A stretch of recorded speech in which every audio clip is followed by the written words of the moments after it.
Entertainment Soldier here, and I am back to talk about Star Trek Strange New Worlds, Season 3, Episode 9, and my thoughts on this episode. Well, I finally got the episode I wanted, but it has a lot of problems.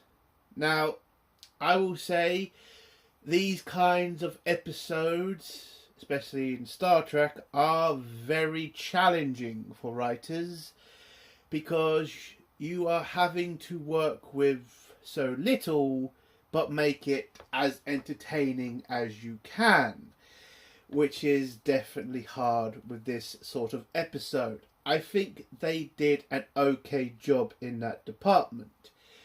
Listen, we've had episodes like this many times in Star Trek. You had it with Geordi and the Romulan, and you also had it with Kirk and the Gorn, which is something the writers definitely copied a lot from. But yeah, this episode, it was a good episode. Look, my problem with this episode is just with Ortega's PTSD. And my problem with it is it's not brought up.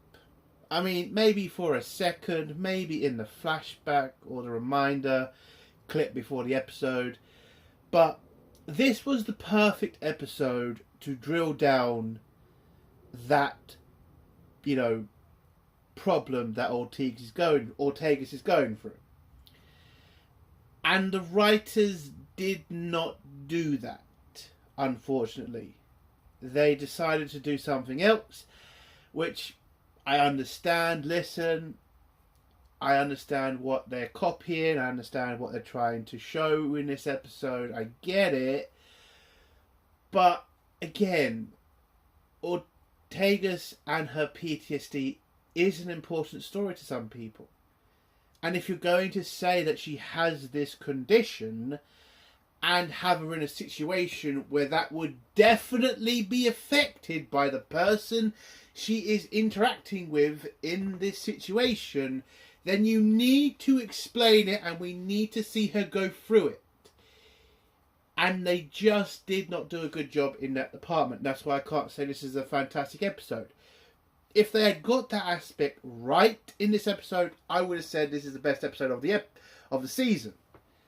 But they got this wrong, and my fears were realised that Ortega's PTSD would be there 1 minute and gone the next, and it wouldn't be explained enough, or at least to what I would expect, which is disappointing. Because other than that, I did enjoy this episode. I think Ortega's is an interesting character.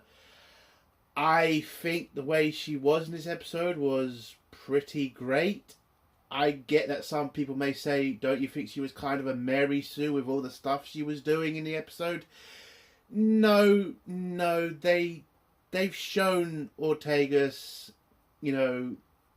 working with equipment in a room and having a lot of engineering potential. So what she does in this episode, I'm not that bothered with. It kind of makes sense. They don't go too far with it. She doesn't build a starship. She fixes some things and engineers other things to do other things, which I can respect. I think, Starfleet officers would have enough training to do what Ortega's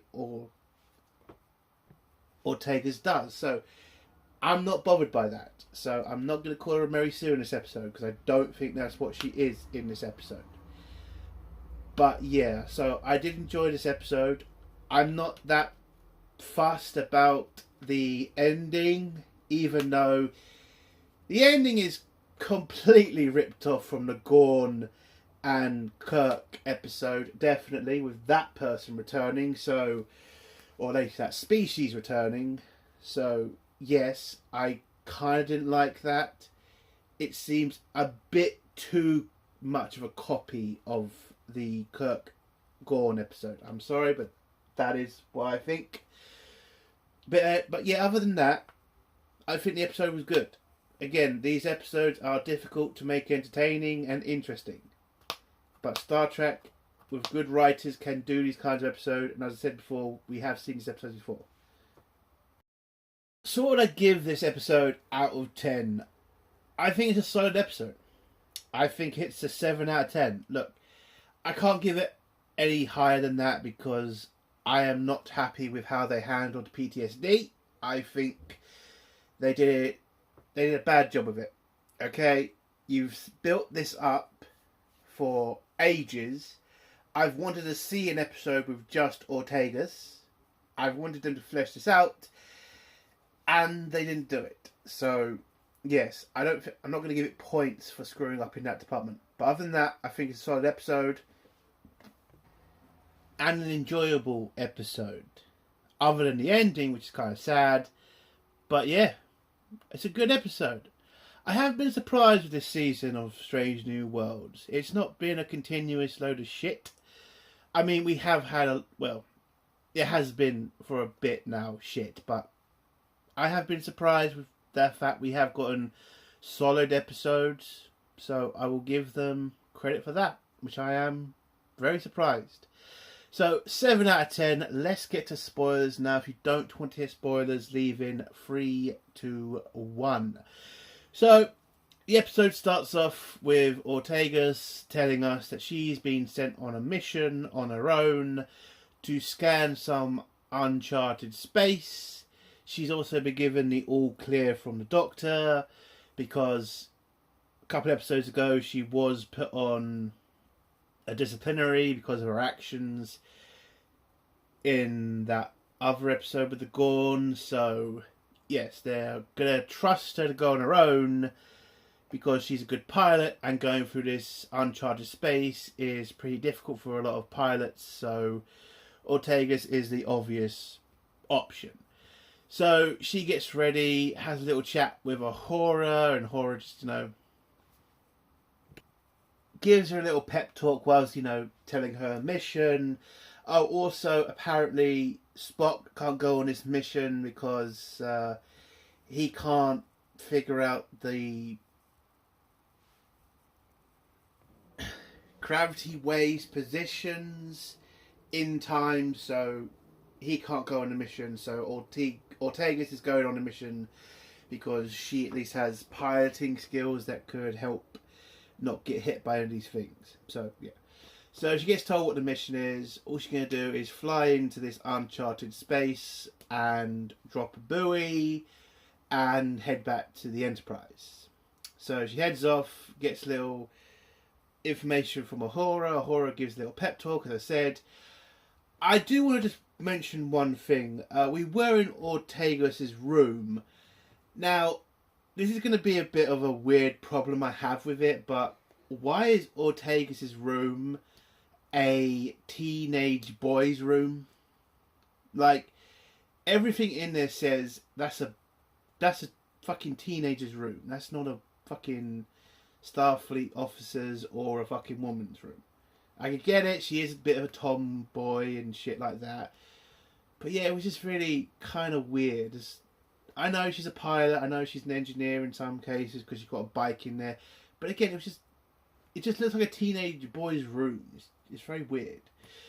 But anyway, yeah, she gets in the shuttle, heads off to the uncharted space, drops a buoy, gets hit by a couple of storm things, whatever. But then, from out of nowhere, a wormhole just appears. And Ortegas is getting sucked into it. She does try to pull away, but she gets sucked into it. And then the Enterprise loses the signal to the shuttle. And the whole crew fear the worst, that Ortegas is dead. And Uhura takes this the worst, tries to convince the crew that Ortegas isn't dead and they need to stay here and figure out a way to save her because she might have survived the wormhole. But unfortunately, the Enterprise does have a prior engagement, or a prior mission, which is they need to get shots to some colonists that are waiting for them, and if they don't get there in time, a lot of people may die. So Pike has to now make a decision. Does he leave Ortegas to die, or does he head off and try to save the colonists? So Pike does the obvious.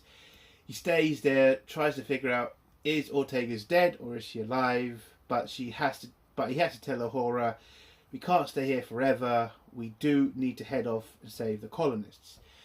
We go back with Ortegas, who manages to send an emergency buoy off before the shuttle crashes into one of the many asteroid-sized planets. I mean, one of the many planet-sized asteroids.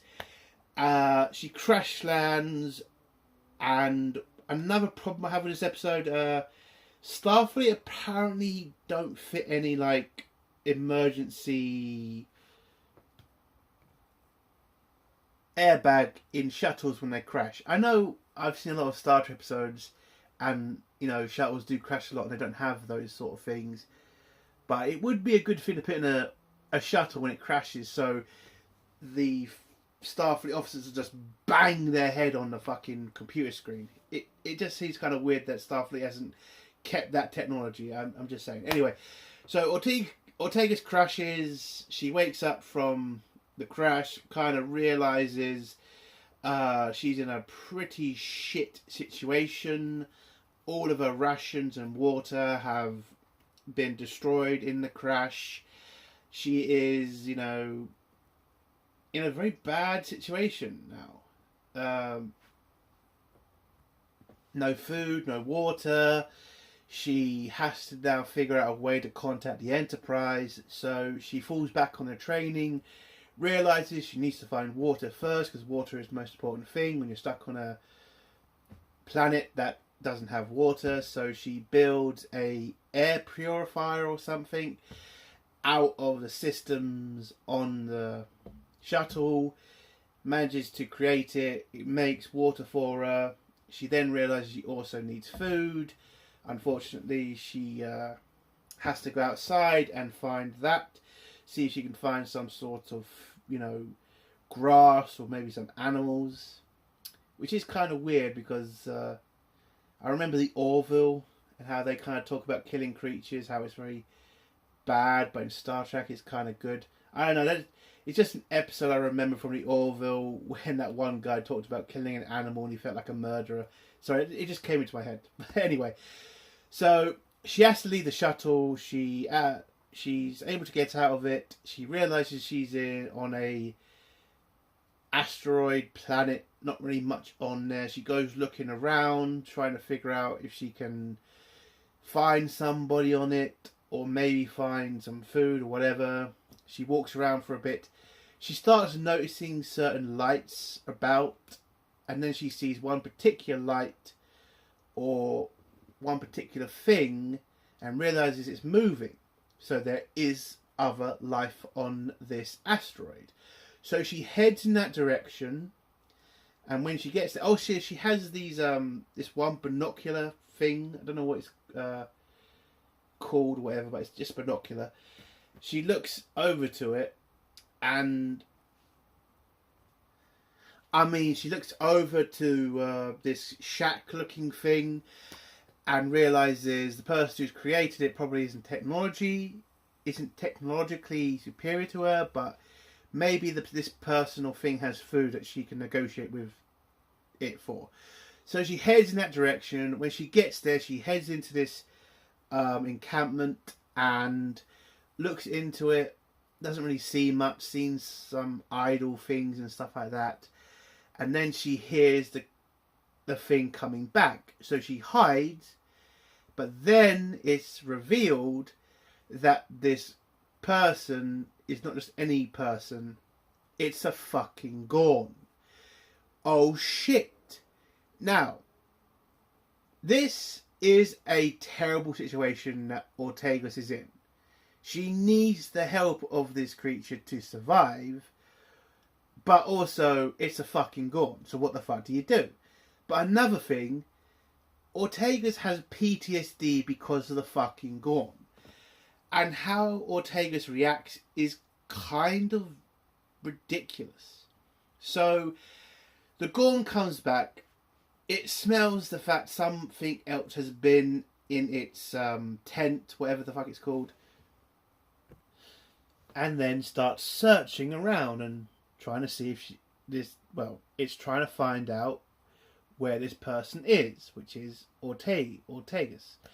Now, Ortegas at this point kind of realizes she's in a very shit position. She doesn't have a phaser, she only has a knife, and it's a fucking Gorn, so this isn't going to be easy. But by the time she kind of tries to figure out a plan to beat the Gorn, Gorn comes up behind her, grabs her, throws her on the ground. But it turns out the Gorn was doing this to save Ortegas from this creature that pops up, and it bites the Gorn's leg, and then the Gorn just rips it apart and takes it back in the tent with it. And Ortegas is kind of confused at this point because... Oh no, they have a little fight, actually, because she has a knife. She goes at the Gorn just throws her down again and just walks back in the tent with the creature. And Ortegas is, again, confused. She kind of thinks that they're just going to have a fight, or is the Gorn just waiting until Ortegas is weak? So she's kind of confused of what the fuck's going on. But the Gorn doesn't seem to give a shit. It just rips this creature apart even more, then throws Ortegas some food. And again, Ortegas doesn't know how to handle this. Now, listen. My problem with this scene is not the fact that the Gorn kicked the crap out of fucking Ortegas. Like, obviously, it's a fucking Gorn, and Ortegas isn't that strong. So, obviously, the Gorn's going to win. My problem is, Ortegas has PTSD.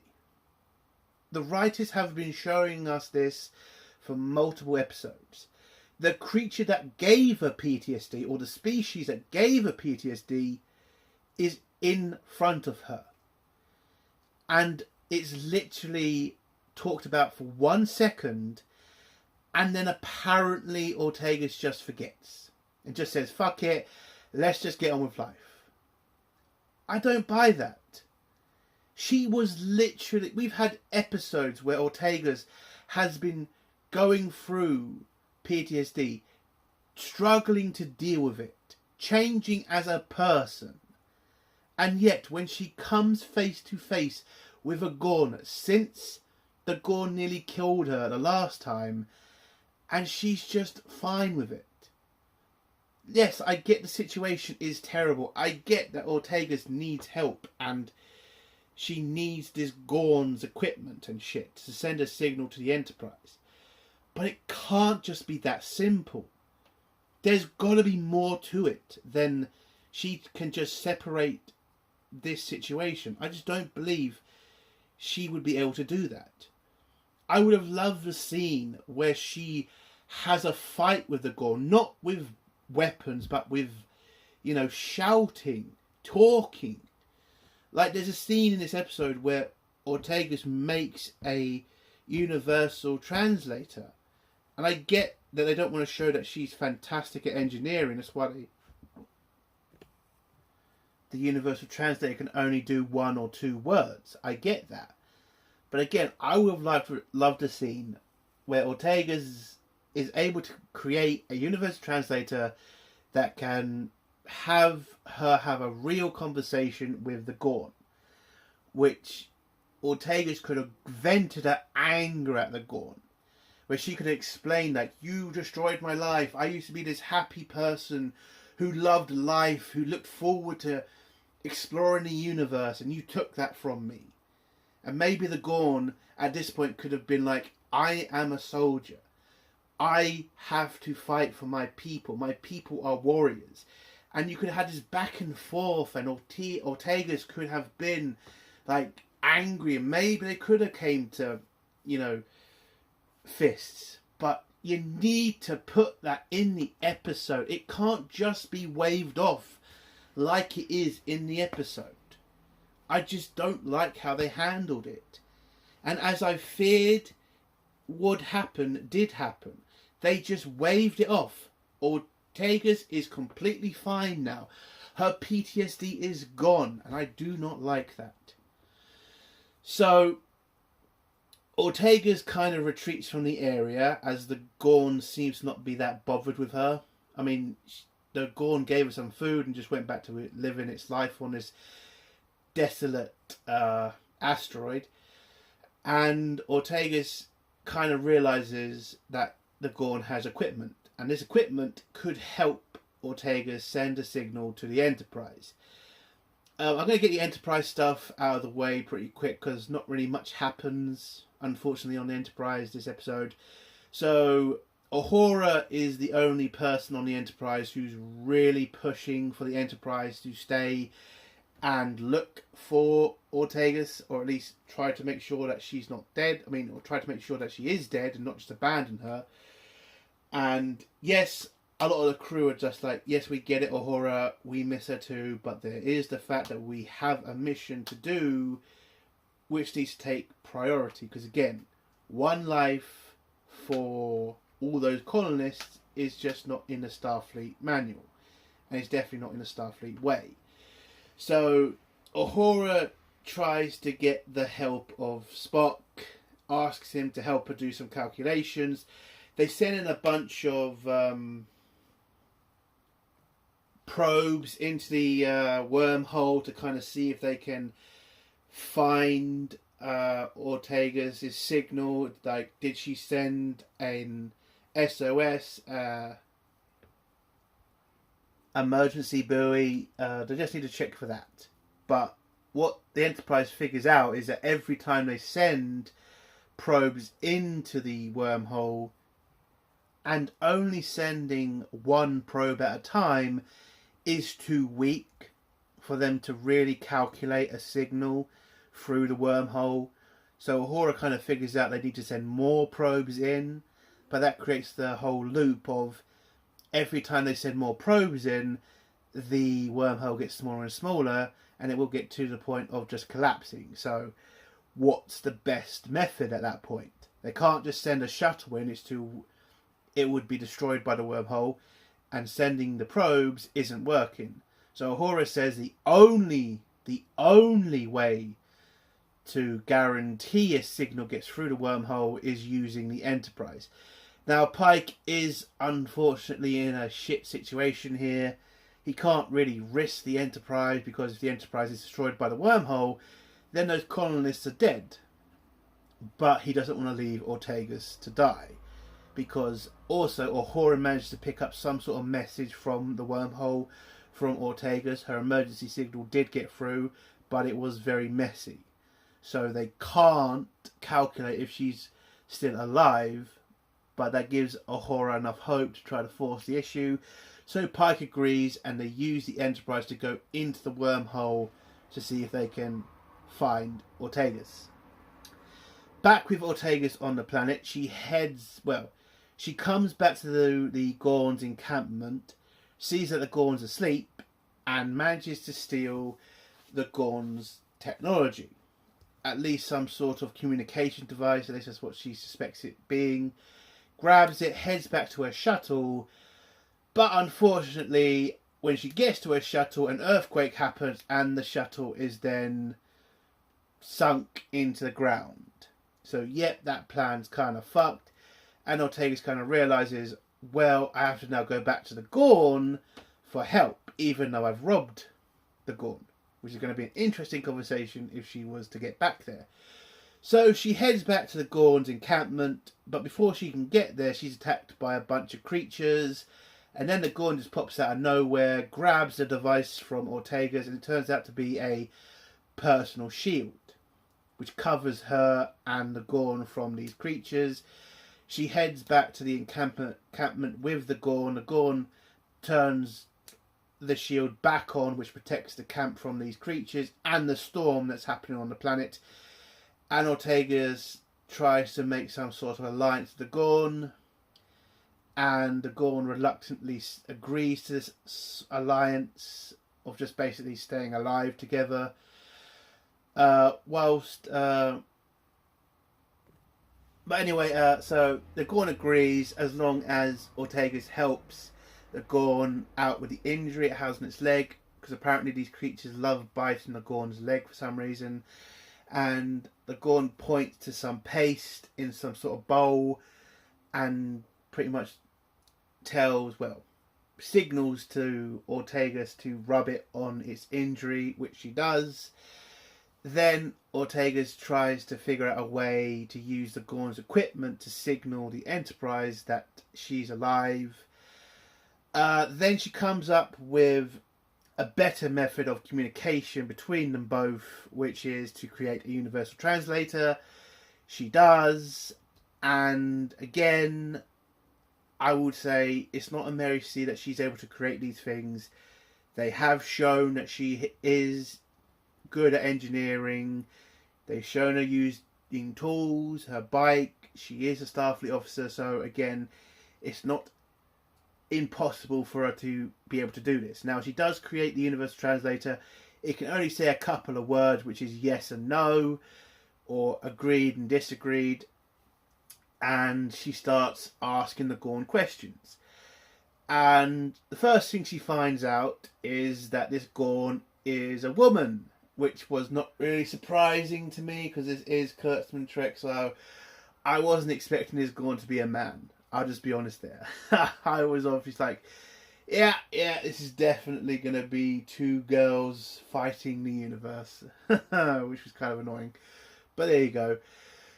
But also, Ortegas manages to find out that this Gorn is not just a warrior, but a pilot just like her. So both are pilots, and that was kind of interesting.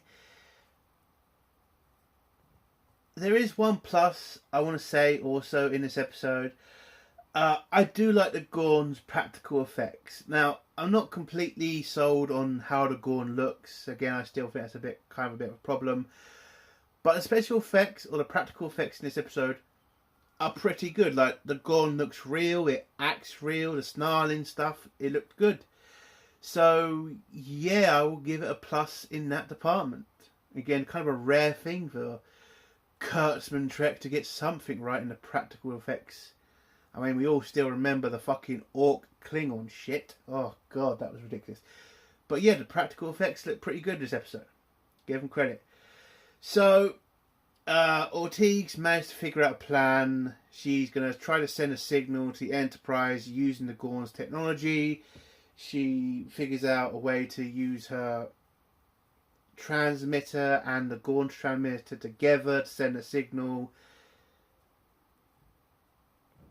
Oh, but while she's doing all this stuff, she also teaches the Gorn chess, and the Gorn's apparently fantastic at it. And the Gorn teaches her a Gorn game, and she wins at that. So I thought it was a kind of fun scene. So while they've been doing all this stuff, getting to know each other, playing some games with each other,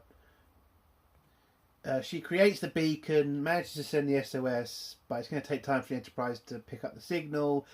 And then she tells the Gorn like a personal thing that she makes paper aeroplanes before every mission she flies on. Kind of talks about some stuff she did during the war, the Klingon War, and gives the Gorn this paper aeroplane, which I thought was a good scene.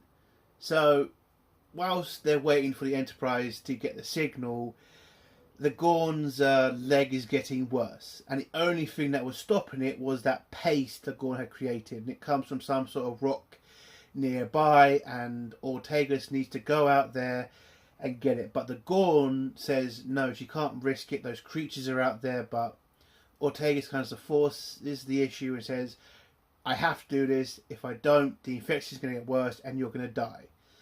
But then the Gorn says something which kind of surprises Ortegas, which is she doesn't think, or the Gorn does not think, it deserves to live because it's so broken.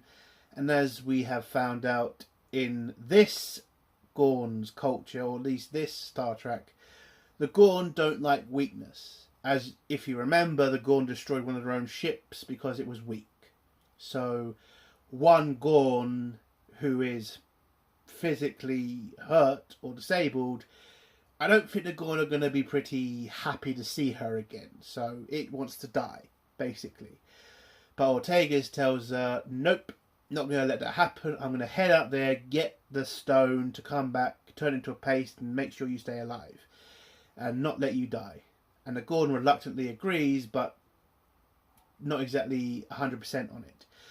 So Ortegas goes out there, gets to the rock, starts getting enough to come back to make the paste, but then is attacked by those creatures again.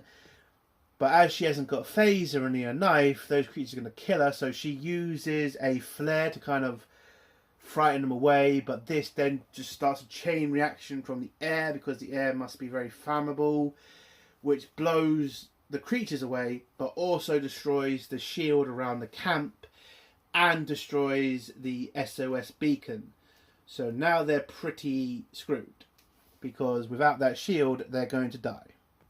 And whilst, after that's happened, Ortega starts going through all the ways they're going to die, which is the creatures are going to get them, the storm's going to kill them, and that's going to be the end.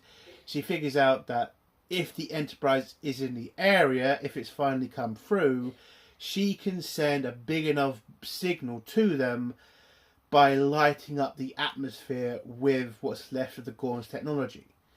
So she managed to rig up some sort of missile to go into the air and blow up. She does that, activates the missile, it blows up. The Enterprise, which has come through the wormhole now and was about to give up because it had already searched like 250 asteroids, sees the explosion, heads to the asteroid, beams down a security team led by La'an, and when La'an sees the Gorn, what do you think happens? She shoots straight away and kills Ortegas' friend, and Ortegas does not take this well from La'an.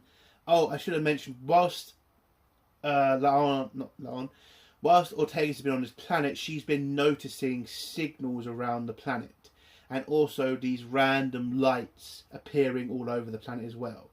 She starts going mad and getting really angry because she suspects that something else is going on.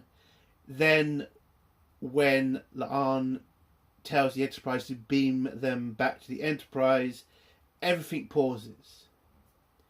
And Ortegas is introduced to the species known as the Metrons. Now, if you don't know who the Metrons are the ones who made Kirk and the Gorn have their little fight. So, yes, this episode is a pretty big copy of that episode. Maybe not into the fight sense, but in the definite sense that the Metrons were controlling the whole situation. Apparently they wanted to see if the Gorn and humanity could put aside their differences and work together. They explained what the Gorn's intentions was, which was the reason the Gorn let Ortegas live was because it was lonely. And they wanted to see how Ortegas would deal with having to help her enemy, or at least somebody that they believe that she hates. And Ortegas is pretty angry about this and just doesn't understand why they would do this to two people, but the Metronons just pretty much say, this is our test, and we will be back in the future to do it again, basically, which is pretty much a signal to, yeah, we're going to be the ones to do this to Kirk and the Gorn. And the episode ends with Ortegas beaming back onto the Enterprise, having a little conversation with Uhura, who makes sure that she's okay after what happened on the planet. Ortegas hasn't forgiven La'an for killing her friend, because, you know, she did promise the Gorn that she would get her off the planet alive, and thanks to La'an that didn't happen. But I think she said she'll learn to forgive her, but it will be hard. And that's how the episode ends. I think the episode is a good episode. Again, I do think the PTSD storyline, which was forgotten, is a definite no-no in my opinion. I wish they had gone further with that. But other than that, it's a solid episode. Now, is it as good as the Geordi Romulan episode? No. It's definitely not as good as the Gorn Kirk episode. Absolutely not. But I think it's a good episode. And I would rewatch this episode again. And, you know, credit to the writers. These episodes are difficult. You need a good actress to be in the lead role to make people, you know, have their full attention on the episode. And I think she did a very good job in that department. I love the fact we had a episode with the Gorn just showing them as human beings, or at least showing them not just monsters, which was interesting. So this episode as a whole is good. It's a 7 out of 10. So massive credit to the writers for this. Now we've only got one episode left after this, and yeah, I'm hoping it's a good one. So 7 out of 10, not a bad episode, and yeah, actually very surprised. Last couple of weeks we've been getting a lot of duds, but this episode strong. And that's the end of my review. If you like this review, give it a like. If you dislike this review, give it a dislike. And if you like my content, do hit subscribing. Entertainment Soldier. Bye.